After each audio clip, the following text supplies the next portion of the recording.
Hello বন্ধুরা, কেমন আছো সবাই? আশা করি সবাই ভালো আছো। আজকে আমি রান্না করবো পটল সর্ষে একটু অন্যরকম। আমার তেলটা গরম হয়ে গেছে, আমি এর মধ্যে জিরে সোমবার দিয়ে দিলাম। জিরেটা একটু ভালোভাবে ভাজা হবে। জিরেটা ভালোভাবে ভাজা হয়ে গেলে আমি তারপরে মশলা দিয়ে দেব।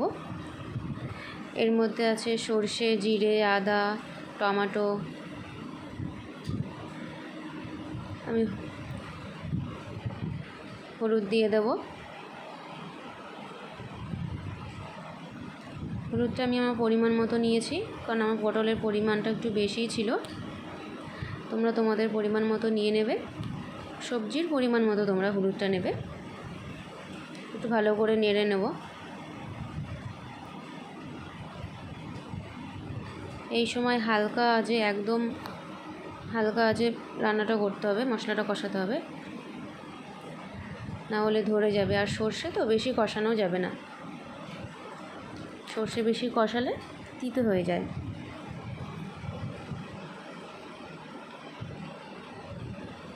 তা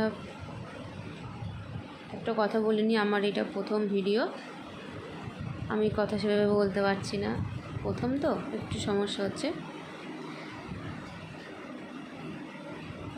আমার মশলা কষানো হয়ে গেছে, আঠা আঠা হয়ে গেছে।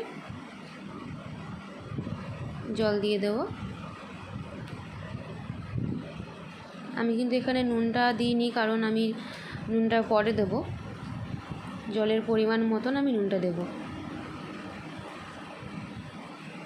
আর আমি এখানে কিন্তু কোনো ফুড কালার ইউজ করিনি।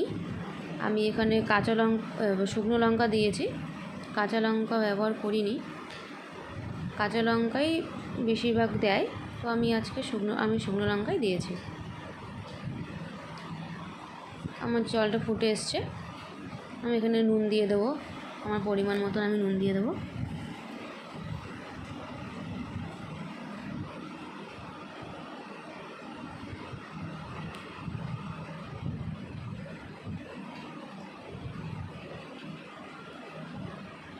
দেখো, একদম হয়তো তোমরা ভাববে ফুড কালার দিয়েছি। পটল দিয়ে দেবো।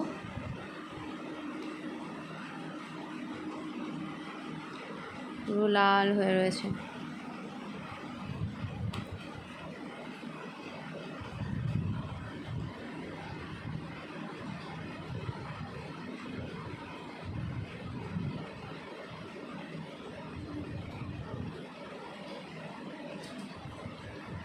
এটা একটু ফুটলেই ঢাকা দিয়ে দেবো।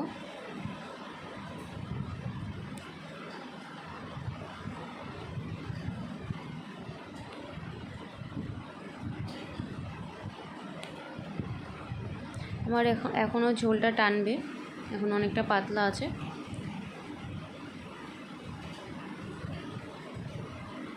আমি আবারও ঢাকা দিয়ে দেবো।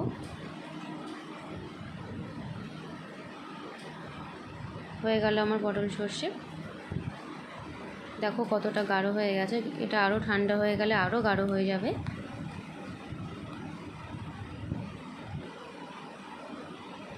আমাদের বাটিতে তুলে দেখাবো কতটা গাঢ় হয়ে গেছে। দেখো তোমরা গ্রেভিটা দেখলেই বুঝতে পারবে কতটা গাঢ় হয়ে গেছে।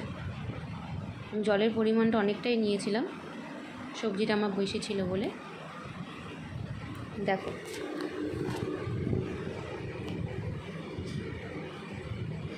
আমি পটলটা মাঝখান দিয়ে ভেঙে দেখাবো, ভেতরে সব মশলা ঢুকে গেছে।